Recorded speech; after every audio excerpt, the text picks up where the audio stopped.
ফেচবুকত মোৰ বিষয়ে এটা ভিডিঅ' আপলোড দেখা পালোঁ।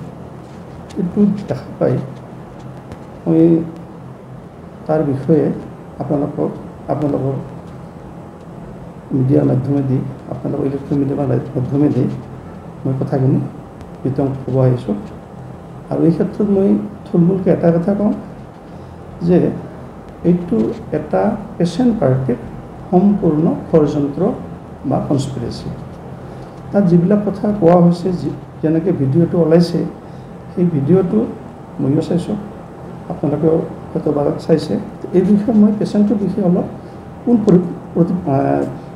পৰিপ্ৰেক্ষিতত এইখিনি হ'ল সেই বিষয়ে মই অলপ আপোনালোকক ক'ব ওলাইছোঁ। 15/7 এই বছৰৰ ৰমজান আলী নামৰ এটা পেচেণ্ট ধুবুৰীৰ জামাদাৰহাটৰ পৰা আমাৰ হস্পিটেলত আহিছে। মই তেতিয়া OPD কৰি আছোঁ, শেষৰ ফালে আহিছে। পেচেণ্টটো চিৰিয়াছ অৱস্থাত আহিছে। পেচেণ্টটো চাই চিতি গম পালোঁ পেচেণ্টটো হাই ব্লাড চুগাৰ, কিডনী ফেইলাৰ, টপিনাত এটা চিষ্ট আছে, ডাঙৰ চিষ্ট। তাৰোপৰি গোটেই টপিনাত ইনফেকশ্যন হৈ, চিষ্টটো ৰাপচাৰ হৈ ইনফেকশ্যন হৈ ফুট জমা হৈছে। মই লগে লগে ক'লোঁ যে এইটো পেচেণ্ট ভৰ্তি কৰিব লাগিব আৰু নেচেচাৰী যিখিনি ব্লাড পৰীক্ষাখিনি কৰিব লাগিব, ব্লাড পৰীক্ষা, ECG, SSR সেইখিনি গোটেই কৰিব লাগিব। ভৰ্তি কৰালোঁ, পৰীক্ষা পাতিখিনি কৰা হ'ল। পিছদিনাখন যেতিয়া মই ৰিপৰ্ট চাওঁ, দেখিলোঁ পেচেণ্টটোৰ চুগাৰ বেছি, কিডনী ফেইলৰ ফালে গৈছে, ইত্যাদি ইত্যাদি। তাৰপিছত মই ক'লোঁ যে এইটো পেচেণ্টটো আমাৰ ইয়াত অপাৰেশ্যন কৰা সম্ভৱ নহ'ব। তথাপিতো মই আমাৰ এনাস্থেচিয়া ডক্টৰ তেওঁৰ লগত আলোচনা কৰোঁ। তেতিয়া এনাস্থেচিয়া ডক্টৰ আমাৰ গীতিকা পাঠক বাইদেউ আছিলে।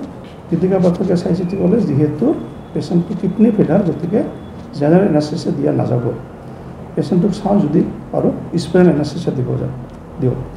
তেখেতে 2বাৰ স্পেইনাল এনাস্থেচিয়া দিব খুজি ফেইল হ'ল।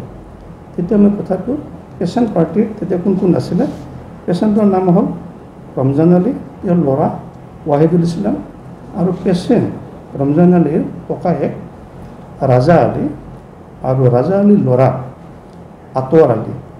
পিছত গম পাইছোঁ এওঁলোকৰ ঘৰ ভাওলাগুৰিত থাকে। তেওঁলোকে আহিছে। তেওঁলোকে আহি মোক সোমবাৰৰ পৰাই, অৰ্থাৎ প্ৰথম পেচেণ্টটো লৈ অহাৰ পৰাই খুব ৰিকুৱেষ্ট কৰি আছে, ছাৰ কিবা এটা আপুনি কৰক, আপোনাৰ নাম শুনি আমি আহিছোঁ, আপুনি পাৰিব কৰিব।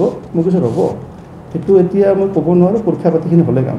যেতিয়া পিছদিনাখন পৰীক্ষা পাতিখিনি কৰি গম পালোঁ যে আৰু এনাস্থেচিয়া ফেইল হ'ল, তেতিয়া মই তেওঁলোকক ফাইনেল ক'লোঁ যে এই পেচেণ্টটো মই ইয়াত কৰিব নোৱাৰিম, পেচেণ্টটো আপোনালোকে গুৱাহাটীত লৈ যাওক। কোৱা নহয় ছাৰ, আপুনি কিবা মতে কৰক। মই তেতিয়া চিন্তা কৰিলোঁ, তেতিয়া আমাৰ চিষ্টাৰ আৰু আমাৰ ডক্টৰ আলোচনা কৰিলোঁ যে লোকেল এনাস্থেচিয়া অকল সেই ঠাইডোখৰ বেহুচ কৰি কিয়মতে কোচখিনি যদি মই উলিয়াই দিব পাৰোঁ, তেতিয়া পেচেণ্টটো কিছু সকাহ পাব। ইতিমধ্যে মোক পেচেণ্ট পাৰ্টিয়ে খুব কৈ আছে, ছাৰ আপুনি কৰক, আপোনাক যি সন্তুষ্ট কৰিলে আমি কৰিম। নহয়, সেইটো কথা আহাই নাই। মই আপোনালোকে এনেকৈ ইমান দূৰৰ পৰা আহিছে, যদি মই পেচেণ্টটোক কিবা সফল কৰি দিব পাৰোঁ, পেচেণ্টটো ইম্প্ৰুভ হয় বা ছাকচেছ হয়, সেইটো মোৰ নাম, আৰু সেইটোৱে মোৰ কাৰণে মেইন। গতিকে এতিয়া আপোনালোকে সেইবিলাক কথা নক'বই। তেতিয়া বাৰে বাৰে মোৰ পইচাৰ প্ৰলোভন দি আছে। মই কিন্তু তাত কি হোৱা নাই, মোৰ উদ্দেশ্য এটাই যে পেচেণ্টটোক অলপ ৰিলিফ দিব পৰা নেকি। পিছত মই অতি চিষ্টাৰৰ সহযোগত, বাকী ষ্টাফৰ সহযোগত মই এনাস্থেচিয়া দি, লোকেল এনাস্থেচিয়া দি পুজখিনি উলিয়াই দিলোঁ। তাত নাই বুলিও 1.5 লিটাৰমান পুজ আছিলে। উলিয়াই দিয়াৰ পিছত পেচেণ্টটো ভালেখিনি সকাহ পালে। সকাহ পোৱাৰ পিছত তেতিয়া আমি পেচেণ্টটোক ভাল এণ্টিবায়'টিক দিলোঁ। গোটেইখিনি এণ্টিবায়'টিক আমি হস্পিটেলৰ পৰাই ছাপ্লাই কৰি আছোঁ, যেনেকুৱা মেৰ'পেনম, দামী এণ্টিবায়'টিক, সেইবিলাক দিলোঁ। দি পেচেণ্টটো পিছলৈকে বহুত ভাল পালে। পিছদিনাখন আহি চাওঁ, পেচেণ্টটো বহুখিনি ইম্প্ৰুভ, পেচেণ্টটো বহুত ভাল পাইছে। কিন্তু পিছফালে ড্ৰেছিং কৰিব লাগিব, যিহেতু লেতেৰাবিলাক ওলাই আছে। মই পিছদিনাখনত ড্ৰেছিং কৰিলোঁ।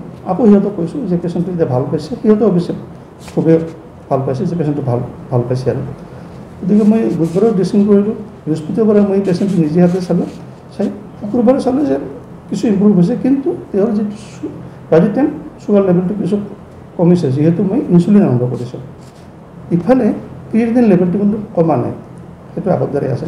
তেতিয়া মই ল'ৰাটোক ক'লোঁ, তেতিয়া কিন্তু বেলেগ মানুহবিলাক নাই। আগত যিখিনি মানুহ আহিছিলে মেইনলি আতৱাৰ আলী আৰু আতৱাৰ আলীৰ দেউতা ৰাজা আলী, তেওঁলোকে নাই। তেওঁলোকে সেই মঙলবাৰৰ পৰাই নাই। মই ক'লোঁ তোমালোকৰ যে আৰু গাৰ্জিয়ান আছিলে, তেওঁলোক ক'ত গ'ল? তেওঁলোকক মাতি দিয়া, তেওঁলোকে আহিলে মই অলপমান তেওঁলোকৰ লগত কথা পাতোঁ এই বিষয়ে, পেচেণ্টৰ বিষয়ে। তাৰপিছত কয় না, তেওঁলোকেতো নাই, তেওঁলোকক আমি 10,000 টকা দিছোঁ। না 10,000 টকা দিছে কিয়? আপোনাক দিয়াৰ কাৰণে মইতো তোমালোকৰ পইচা কিন্তু বিচৰাও নাই, খোজাও নাই, আৰু তোমালোকে যদিও কিবা সেনেকুৱা কৰিছে সেইটো ভাল কাম কৰা নাই মোৰ উদ্দেশ্য পেচেণ্ট ভাল পাব লাগে পিছত মষ্ট প্ৰব্লেম আইডিয়া কৰিছোঁ এই খবৰটো ল'ৰাটোৱে যেতিয়া মোৰ পৰা কথাটো শুনিলে ল'ৰাটো অলপমান এষ্টনিছ হ'ল হৈ পেলাই বোধহয় ল'ৰাটোৱে সেই খবৰখিনি তেওঁৰ যিটো বৰদেউতা ৰাজা আলীক বোধহয় ফোনত জনালে জনাৰ পিছত তেওঁলোক আহি গ'ল এতিয়া ৰাজা আলীৰ কথাটো আল্টিমেটলি আত্মপ্ৰকাশ পালে তেওঁ যিখিনি পইচা পাৰ্টিৰ পৰা লৈ সেইখিনি পইচা তেওঁ হয়তো বা নিজে আত্মসাৎ কৰাৰ কাৰণে এটা চেষ্টা হয়তো বা কৰিছিলে কিন্তু সেই ল'ৰাটো পেচেণ্টৰ যিটো ল'ৰা ৱাহিদুল কোৱাৰ লগে লগে কথাটো প্ৰকাশ্যে আউট হৈ গ'ল তাৰপিছত কিছু পিছত মই এইফালে খুব ব্যস্ত আছোঁ যিহেতু আমাক গলব্লাডাৰ অপাৰেশ্যন কৰিব লাগে তাৰপিছত সেই মানুহজনে অৰ্থাৎ এই ৰাজা আলী মানুহজন বয়সীয়াল মানুহ আতৰ আলীৰ দেউতাক বাৰে বাৰে মোক কৈছে আপোনাৰ লগত কথা আছে মই ৰ'ব এতিয়া কথা বতৰা নহয় মই ব্যস্ত আছোঁ মই এটা গলব্লাডাৰ অপাৰেশ্যন কৰিম সেইটো পিছত মই এইবিলাক কথা পাতি চাম কাৰ কি আছে কেনে সৰু সৰু অপাৰেশ্যনবিলাক বা ড্ৰেছিং কি আছে এইবিলাক মই কথা পাতিম তো মই কিন্তু গম নাপাওঁ তেওঁ যে মোক ফ'ল' কৰি আছে বাৰে বাৰে মোক তেওঁ ফ'ল' কৰে বাৰে বাৰে মোক পিছি পিছি যায় মই কথাটো গুৰুত্ব নাই মই চিধাই আমাৰ যিটো মানে ড্ৰেছ চেঞ্জ কৰা ৰুমটোত মই গ'লোঁ যাই পেলাই তেতিয়া মানুহজন চাওঁগৈ সেই মানুহজন মানে মই তেতিয়া মানুহজনক মই কাপোৰ চেঞ্জ কৰি মই কৈ আছোঁ যে আমাক ছেলেটা বলছে আপোনাকে নাকি 10,000 টাকা দিছে যদি মানে ঠিক করে নাই আমার না পানে ওই বই পয়সা নিয়েছেন তাৰপিছত না আমরা গরিব মানুষ আপনাকে কিছু মনে না মই তো আপনাকে কই কি করা নাই আপনি কি করছে হ্যাঁ তাৰপিছত কয় না আমি তো আলটিমেটলি আছোঁ কোনো কথা নাই নহয় আপনি যদি কাম কৰিছে তো ভাল কাম কৰা নাই তাৰপিছত সেই মানুহজনে মোক কয় কি ব্লাড ৰিপৰ্টটো মোক এবাৰ তো দেখাব কৈছে তেতিয়া মই ৰাখি দিলোঁ ওখানে তো ৰাখি দিলোঁ এনেকৈ কৈ মই আকৌ ওলাই গ'লোঁ আকৌ মই আহিলোঁ অহাৰ পিছত মই ড্ৰেছ চেঞ্জ কৰি পেলাই মই এবাৰ অপাৰেশ্যনত গ'লোঁ মোৰ যিটো মেইন অপাৰেশ্যন আছিল পিছত তেওঁ কি কৰিছে কৰা নাই মই ক'ব পৰা নাই এনেকৈ হোৱাৰ পিছত মই গম পালোঁ শুকুৰবাৰে মই সন্ধিয়া মোৰ এজন লগৰ ডক্টৰে ফোন কৰিছিল ক'লেগৈ যে এনেকুৱা আপোনাৰ বিষয়ে এটা ভিডিঅ' ওলাইছে মই ভিডিঅ' কি ভিডিঅ'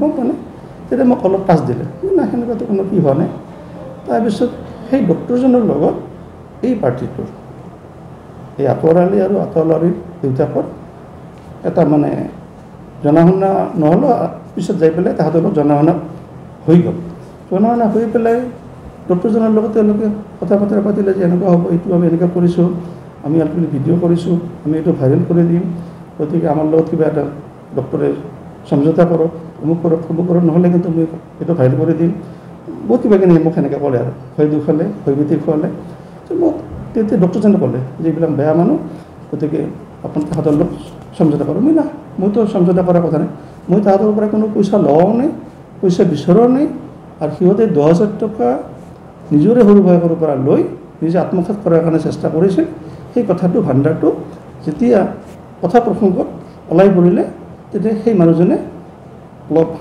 কি হৈ পেলাই ৰাগান্বিত হৈ পেলাই মোৰ ওপৰত প্ৰতিশোধ লোৱাৰ উদ্দেশ্যে এনেকুৱা এটা ষড়যন্ত্ৰত লিপ্ত হৈ তেওঁ গোপন সূত্ৰে ভিডিঅ' কৰিছিল তেখেতৰ যে পকেটত এটা ডাঙৰ মোবাইল আছিল সেইটো মই দেখিছোঁ কিন্তু মই কথাটো গুৰুত্ব দিয়া নাই মোবাইল আছে চবৰে পকেটত এনেকৈ মোবাইল থাকে পিছত শুকুৰবাৰে ৰাতিয়ে মোক জানিব দিলে যে আমি এইটো কিন্তু আমাৰ লগত যদি সমঝোতা নকৰে আমি এইটো কিন্তু ভাইৰেল কৰি দিম মিডিয়াক কম তেতিয়াতো মোৰ না মিডিয়াক কি কৰা কোৱা কোনো কথা নাই এতিয়া আমি গম পাইছোঁ বস্তুটো কমপ্লিটলি তেওঁলোকে মোক ফচোৱাৰ কাৰণে কনস্পিৰেচি কৰি ষড়যন্ত্ৰ কৰি এনেকুৱা এটা পৰিৱেশৰ সৃষ্টি কৰিছে তাৰপিছত যোৱাকালি শনিবাৰ যোৱাকালি গোটেই দিনটো মানে তাহাঁতে এইটো লৈ মোৰ লগত হোৱা মাজা কৰি আছে মই কিন্তু অটল আছোঁ এনে কি যোৱাকালি তেওঁলোকে ৰাতি মোৰ ঘৰত যোৱা কথা এটা ভাবিছিলে কিন্তু মোৰ পৰা কোনো সঁহাৰি নাপায় তেওঁলোকে আকৌ বেক কৰিছে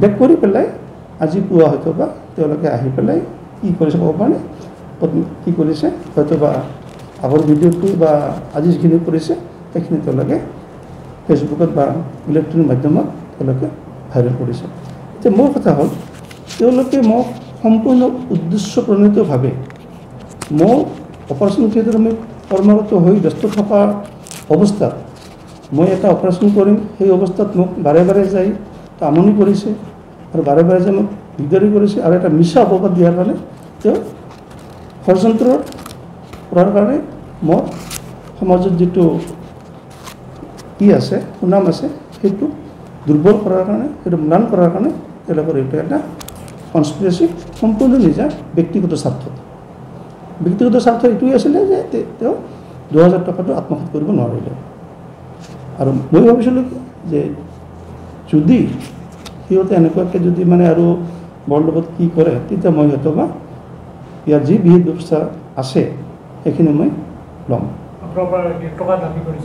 হয় য়েছ মই কথা ক'ব পাৰিছোঁ তেওঁলোকে মোৰ পৰা 60,000 টকা ডিমাণ্ড কৰিছে আৰু আমাৰ যিজন মিডিলমেন আছিলে যাক কৈছে তেওঁ মোক কৈছে যে মই কিবা এটা সমঝোতা কৰিছোঁ সিহঁতে 40 মানত বোধহয় মানিব পাৰে মই কৈছোঁ না 40 পইচাৰো কোনো কথা অহা নাই 40 পইচাৰে কোনো কথা অহা নাই ইয়াতে গতিকে তেওঁলোকে কমপ্লিটলি কনস্পিৰেচি কৰি মোক ব্লেকমেইল কৰি আছিলে আৰু তেওঁলোকে টকাৰ লগত যিটো কৰিছে সেইটো জল পটপট স্পষ্ট গতিকে এই বিষয়ে এতিয়া আপোনালোকে ভালকৈ চিন্তা ভাৱনা বিশ্ব পৰিস্থিতিৰ মধ্যে বা ৰাজ্য চিন্তা ভাৱনা কৰিব তেওঁলোকে কিমান তললৈকে নামি মোৰ ওপৰত এটা এনেকুৱা ষড়যন্ত্ৰ কৰিলে এইখিনি মই তেওঁলোকৰ বিষয়ে ক'ব লগা বেদিবে এটা কথা কওঁ পেচেণ্টটো ইতিমধ্যে বহুখিনি সুস্থ হৈছে আৰু মোক এটাই ভাল লাগিছে যে যিটো পেচেণ্টক বহুত ঠাইত ৰিফিউজ কৰিছে বা বহুতে অপাৰেশ্যন কৰা নাই সেই পেচেণ্টটোক